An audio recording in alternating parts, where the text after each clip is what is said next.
दोस्तों, यहाँ पर हम माइक्रो ऑर्गेनिजम्स के बारे में बात करेंगे कि क्या वो हमारे दोस्त हैं या दुश्मन। माइक्रो ऑर्गेनिजम्स जो है वो बहुत छोटे हैं, उनको हम नंगी आंखों से देख नहीं सकते। वो यूनिसेलुलर हो सकते हैं, मल्टी सेलुलर हो सकते हैं, में एग्जिस्ट अलोन, अकेले रह सकते हैं अमीबा की तरह, या कॉलोनी में रह सकते हैं फंजाई की तरह या बैक्टीरिया की तरह। Found in all kind of environment, चाहे ठंड हो, चाहे गर्म हो, चाहे डेजर्ट हो, चाहे कीचड़ वाला इलाका हो। They are also found inside the bodies of other organisms, और वो दूसरे जीवों के शरीर में भी रहते हैं। हमारे भी शरीर में है, आपके भी शरीर में है। और अभी आप देख ही रहे हैं, ये कोरोना जो चल रहा है, ये भी तो एक माइक्रो ऑर्गेनिज्म ही है, एक वायरस ही है। अब माइक्रो ऑर्गेनिज्म के टाइप में कौन कौन है, तो बैक्टीरिया है, फंजाई है, ब्रेड मोल्ड, पेनिसिलियम, एल्गी है, क्लेमाइडोमोनास और स्पायरोगायरा। यहाँ आप नीचे फोटो देख रहे हैं, ये पेनिसिलिन है, इससे पेनिसिलिन बनाते हैं। ये क्लेमाइडोमोनास है, ये अमीबा है, प्रोटोजोआ है, अमीबा और पैरामीशियम। वायरस जो है वो बाकी माइक्रो ऑर्गेनिज्म से अलग है। क्यों? क्योंकि जब वो आपके बॉडी के अंदर रहेगा तो वो लिविंग है, लेकिन बॉडी के बाहर अगर वो है वो एक केमिकल के जैसा है। वायरस का क्या स्ट्रक्चर होता है ये आप देख पा रहे हैं। सारे माइक्रो ऑर्गेनिज्म खराब ही नहीं है, कुछ अच्छे भी हैं और उनका कुछ काम भी है। क्या? तो दूध से दही जमना, इसमें एक लैक्टोबैसिलस नाम का माइक्रो ऑर्गेनिज्म यूज होता है। ब्रेड बनाने में यूज होता है, यीस्ट, वाइन बनाने में भी यूज होता है, बिस्किट, पेस्ट्री, अल्कोहल बनाने में भी, है ना। Yeast is used for commercial production of alcohol and wine. The fungus call yeast reproduction in sugar solution and converts it into alcohol. ये शुगर सॉल्यूशन को अल्कोहल में बदलता है और ये प्रोसेस जो ये फर्मेंटेशन कहलाता है। लुइस पास्चर ने फर्मेंटेशन को 1857 में डिस्कवर किया। बहुत सारे माइक्रो ऑर्गेनिज्म जो है उनसे एंटीबायोटिक बनते हैं जो आप लेते हैं। कुछ एंटीबायोटिक के नाम यहाँ लिखे हुए हैं, स्ट्रेप्टोमाइसिन, टेट्रासाइक्लिन, इरिथ्रोमाइसिन। कुछ माइक्रो ऑर्गेनिज्म जो हैं वो सॉइल की फर्टिलिटी, मिट्टी का उपजाऊपन भी बढ़ाते हैं। कुछ ऐसे ब्लू ग्रीन अलगा हैं जो नाइट्रोजन को फिक्स करते हैं और उस तरीके से सॉइल में नाइट्रोजन बढ़ाते हैं, और इनको बायोलॉजिकल नाइट्रोजन फिक्सर कहते हैं। जो पौधे हैं ना, उनको तीन चीज चाहिए, नाइट्रोजन, फास्फोरस और पोटेशियम, एनपीके। ये उनको मेन रूप से चाहिए होता है। नाइट्रोजन चाहिए होता है ग्रोथ के लिए। तो ये बैक्टीरिया, ये जो दलहन के पौधे होते हैं उनमें कुछ ऐसे उनके जड़ों में कुछ गांठें होती हैं जहां पर ये बैक्टीरिया पाए जाते हैं, जिनका काम है हवा से नाइट्रोजन को कैच करके उसको नाइट्रेट में कन्वर्ट करना ताकि पेड़ पौधे यूज कर सकें। कुछ माइक्रो ऑर्गेनिज्म जो एनवायरनमेंट को भी क्लीन करते हैं, डिकम्पोजिशन में मदद करते हैं। Micro organisms decompose dead organic waste of plants and animals and convert them into simple substances. Paper, केले का छिलका, कॉटन, जानवरों का गोबर, इसको खाद में बदल देते हैं और जिसको कि फिर बाद में पेड़ पौधे यूज कर सकें। नुकसान पहुंचाने वाले भी हैं, जो नुकसान पहुंचाने वाले हैं उनको पैथोजन बोलते हैं। Some microorganisms cause diseases in plants and animals. Such diseases causing microorganisms are called pathogens. Some microorganisms grow in food substances and produce toxic substances and make the food poisonous. खाना को बाहर रख दो, 2 दिन देखो उससे कितनी बुरी सी स्मेल आती है। खाओगे तो बीमार पड़ जाओगे और ज़्यादा अगर हो गया तो फिर डेथ भी हो सकता है। Some microorganisms spoil material like clothing, leather, wood. इसको खराब भी करते हैं। पैथोजेंस की बात करें तो डिजीज कॉजिंग माइक्रो ऑर्गेनिज्म जो है उनको हम पैथोजन कहते हैं। ये हमारे शरीर में घुस जाते हैं हवा से, पानी से, फूड से, कांटेक्ट से, या किसी इंसेक्ट के मार्फत से, मक्खी या ये मच्छर। Disease which can spread from one infected person to a healthy person is called communicable disease. Example है cholera, common cold, chicken pox, tuberculosis, TB, है ना। इनमें से कुछ के लिए तो वैक्सीन भी है। ट्यूबरक्लोसिस से बचने के लिए बीसीजी का वैक्सीन लगाया जाता है ना। Some insect and animal act as a carrier of disease causing microbes, जैसे कि हाउस फ्लाई, एनोफिलिस मॉस्किटो, इससे मलेरिया होता है। और एडिस मॉस्किटो जो है उसके कारण डेंगू होता है।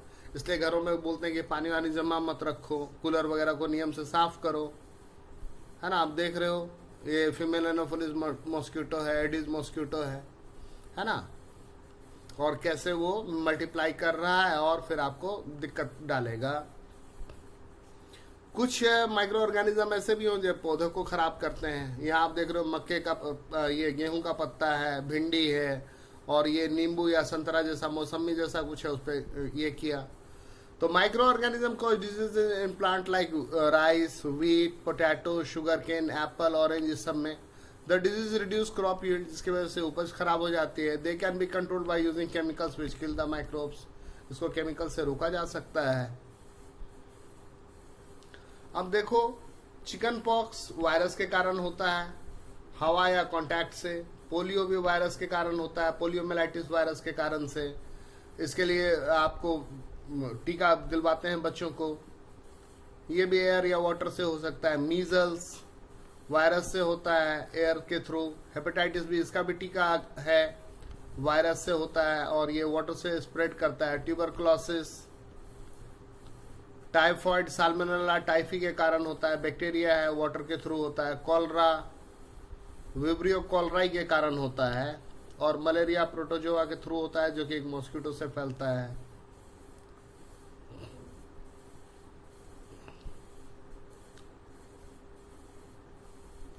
प्लांट में भी होता है। जो सिट्रस कैंकर है वो बैक्टीरिया की वजह से होता है एयर में। जो भी खट्टा फल देने वाला है, नींबू है, संतरा है, मौसमी है, किन्नू है, उनमें होता है। रस्ट ऑफ व्हीट, गेहूं के पौधे में फंजाई के कारण होता है, और ये एयर से या सीड से।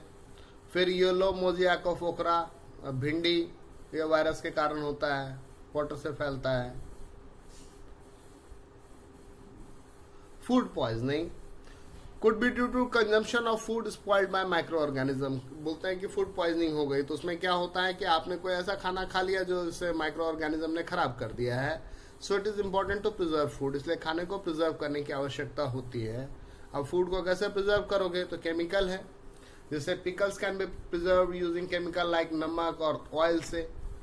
जैम्स और स्क्वॉश जो है उसमें सोडियम बेंजोएट या सोडियम मेटाबाइसल्फेट डालते हैं। These chemicals are called preservatives। नाम पूछ देगा अभी किसी एग्जाम में तो बोलना सोडियम बेंजोएट या सोडियम मेटाबाइसल्फेट। नमक से भी आप बचा सकते हो, है ना। फिश, मीट, आंवला, रॉ मैंगो, टैमरिंड, इसको हम नमक डाल करके बचा सकते हैं। It prevents the growth of microbes, ये नमक की वजह से माइक्रोब्स उस पर नहीं आएंगे। चीनी से भी बचा सकते हो आप, like jam, jelly, squashes. It can be preserved by using sugar solution. It reduces the moisture content which inhibit the growth of bacteria। और उसमें क्या होता है कि मॉइस्चर, उसके अंदर का पानी खिंच गया, जिसकी वजह से बैक्टीरिया ग्रो नहीं करेगा। ऑयल एंड विनेगर से भी बचा सकते हो, जैसे अचार को बचाते हो, है ना।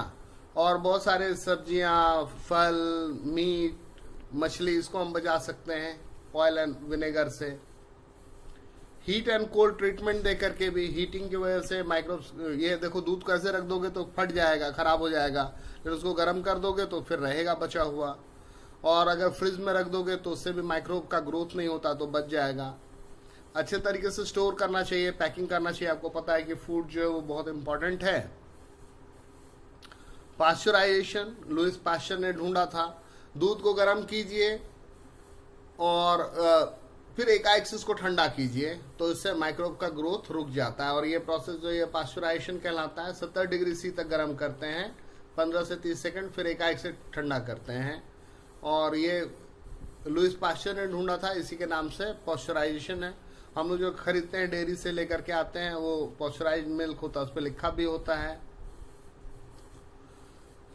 पास्चराइजेशन में क्या होता है, देखो ये पास्चराइज्ड मिल्क का फोटो दिखा रहा है आपको, है ना। The process of heating milk to about 70 degrees C for 15 to seconds, then suddenly chilling, prevent the growth of microbes. It is called pasteurization. This process was discovered by Louis Pasteur. By using and packing, many food items are stored in airtight containers to protect them from microbes. Airtight container में रख दिया तो फिर microbes नहीं होंगे। फिर nitrogen cycle की बात करते हैं। हवा में नाइट्रोजन है ना, उसको लाइटनिंग की वजह से वो नाइट्रोट में कन्वर्ट हो गया, उसको प्लांट ने ले लिया, प्लांट को एनिमल ने खा लिया, एनिमल ने वेस्ट प्रोड्यूस किया, वो फिर जमीन में चला गया, है ना। कुछ ऐसे बैक्टीरिया है जिन्होंने ब्लू ग्रीन अलगा, वो उन्होंने नाइट्रोजन को फिक्स किया, नाइट्रेट में कन्वर्ट किया, नाइट्रेट NO3 या NO2 में कन्वर्ट किया। और फिर कुछ ऐसे भी बैक्टीरिया हैं जो नाइट्रेट बना है उसको वापस नाइट्रोजन में रिलीज कर देते हैं, तो उनको डीनाइट्रीफाइंग बैक्टीरिया कहते हैं। The nitrogen in the atmosphere is converted into nitrogen compounds in the soil by nitrogen fixing bacteria and blue-green algae. Lightning also converted into nitrogen compounds in the soil. बिजली जब चमकती है तो हवा में जो नाइट्रोजन है वो ऑटोमेटिक ऑक्सीजन से कंबाइन करके नाइट्रेट बना लेता है। The nitrogen compounds in the soil. The nitrogen compounds in the soil is used by plant for synthesis of protein and other compounds. Animal feeding on plants get this protein and other compounds. When plants animal die, bacteria and fungi in the soil converts the nitrogenous waste into nitrogen compounds in the soil, in which are again used by plants. Some other bacteria convert some nitrogen compounds in the soil into nitrogen gas, which goes back into the atmosphere. और इस तरीके से हवा में जो nitrogen की मात्रा है वो कांस्टेंट रहती है। यह नाइट्रोजन साइकिल का इमेज है। तो थैंक यू दोस्तों।